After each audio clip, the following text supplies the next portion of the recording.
বিরাট সাফল্য।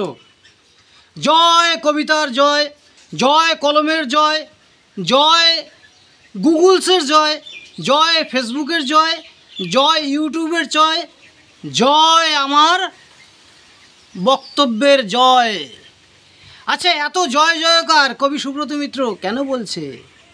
কারণ আছে, অবশ্যই কারণ আছে। কারণটা অত্যন্ত সুখবর। হ্যাঁ, কারণটা অত্যন্ত সুখবর এবং তার পরবর্তীতে অত্যন্ত বেদনার মনে হবে। আমি বলছি খুলে, আমি গত 6ই ফেব্রুয়ারি আমি ওই বালিগঞ্জ বিজন সেতুর পূর্ব প্রান্ত থেকে গড়িয়াহাটের দিকে হেঁটে হেঁটে যাচ্ছিলাম। হ্যাঁ, বালিগঞ্জ বিজন সেতু থেকে গড়িয়াহাটের দিকে হেঁটে হেঁটে যাচ্ছিলাম। ব্রিজে ওঠার মুখেই বিজন কুমার বসুর